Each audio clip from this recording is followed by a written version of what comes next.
ناموس رسالت کے حوالے سے میرے پاس کچھ سوالات ہیں جو آپ ہی لوگوں سے مجھ تک پہنچتے ہیں، اور میں کوشش کرتا ہوں کہ یہ سوالات آگے بڑھتے رہیں. مفتی حنیف قریشی صاحب السلام علیکم. اور آپ سے میں سوال شروع کرتا ہوں. کہا جاتا ہے کہ نبی پاک پر ایک بڑھیا کوڑا پھینکا کرتی تھی، آپ نے اس کو معاف کر دیا. جب حضور پاک معاف کر سکتے ہیں تو ہم کیوں نہیں کر سکتے؟ بسم اللہ والصلاة والسلام علی رسول اللہ. قال اللہ عز و جل فی کتابی اعوذ باللہ من الشیطان الرجیم وَإِن نَكَثُوا أَيْمَانَهُم مِّن بَعْدِ عَهْدِهِمْ وَطَعَنُوا فِي دِينِكُمْ فَقَاتِلُوا أَئِمَّةَ الْكُفْرِ إِنَّهُمْ لَا أَيْمَانَ لَهُمْ لَعَلَّهُمْ يَنْتَهُونَ. معزز ناظرین و سامعین اور محترم فیصل بھائی، ناموس رسالت یہ ہر ریاست کی ایک ریڈ زون ہوتا ہے کہ جہاں پر بڑے آداب قیود حدود ہوتی ہیں کہ وہاں پر نہ ہر بندہ جا سکتا ہے، اور جائے بھی تو بڑی احتیاط کے ساتھ جائے. اسلام کے ریڈ زون کا نام ناموس رسالت ہے.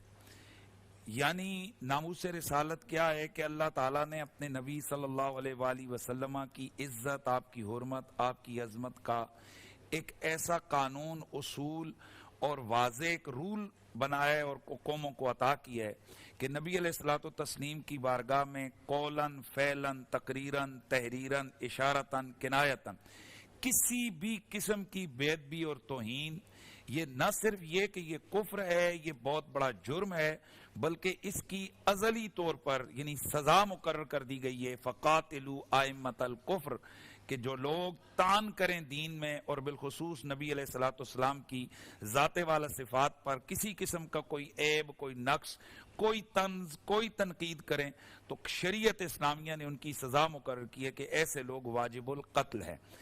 قرآن مجید میں سورۃ الاحزاب میں اعلان ہو رہا ہے ان الذین یؤذون اللہ ورسولہ لعنہم اللہ فی الدنیا والآخرہ ولہم عذاب علیم، کہ جو لوگ اللہ اور اس کے رسول کو ایذا دیتے ہیں ان کی پر دنیا میں بھی ان پر لعنت ہے اور آخرت میں بھی، اور ان کے لیے دردناک عذاب ہے. اور اسی طرح اہل سنت ہوں، اہل تشیع ہوں، تمام مکاتب فکر جتنے بھی اسلامی جو ہے نا وہ اسکول آف تھاٹ ہیں، ان میں یہ متفقہ طور پر یہ قانون موجود ہے کہ جو شخص رسول اللہ صلی اللہ تعالی علیہ وآلہ وسلم کی بے ادبی کرے گا تو نبی علیہ السلام کی توہین ایسا جرم ہے کہ جس کی ہمیشہ سزا ہی ملے گی. اس پر کسی قسم کی معافی کوئی بھی شخص نہیں دے سکتا. اس پر بخاری، مسلم، ترمذی، ابن ماجہ، آل سنت کی صحاح کے اندر اور ذخیرہ حدیث کے اندر بہت ساری احادیث موجود ہیں. نبی علیہ الصلوۃ والتسلیم کے دور میں ایک یہودی تھا کعب بن اشرف، وہ شاتم رسول تھا، حضور کی بے ادبی کرتا تھا. اللہ کے نبی نے اس کے قتل کا خود حکم دیا. ابو رافع کو قتل کرنے کا حکم اللہ کے نبی نے خود دیا. اسی طرح ایک نابینا صحابی رسول تھے، ان کی ام ولد تھی، یعنی ان کے بیٹے کی ماں تھی، وہ نبی علیہ السلام کی شاتمہ تھی، تو انہوں نے اس کو رات کو اس کو قتل کر دیا. تو اللہ کے نبی صلی اللہ علیہ وآلہ وسلم کی بارگاہ میں جب یہ کیس پہنچا تو آپ نے فرمایا کہ الا اشہدوا الا ان دمہ حدر، میں تمہیں یہ گواہ بنا کر کہتا ہوں، تم گواہ رہو کہ اس کا خون رائے گاں چلا گیا ہے.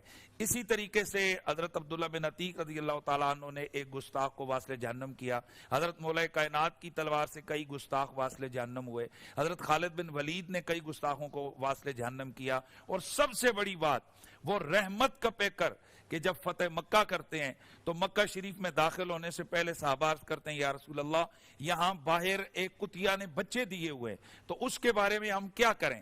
تو اللہ کے نبی نے فرمایا رستہ بدل دو. یہ دیکھیے اٹیک ہو رہا ہے، جنگ ہو رہی ہے، اور ایک کتیا بچے دے کر بیٹھی ہوئی ہے راستے میں. اللہ کے نبی یہ نہیں فرماتے کہ اٹھا کر پھینک دو اس کتیا کو اور اس کے بچوں کو ہٹا دو. آپ فرماتے ہیں کہ یہاں اس کتیا کے بچوں کو ایذا اور تکلیف نہ دو، تم راستہ بدل دو.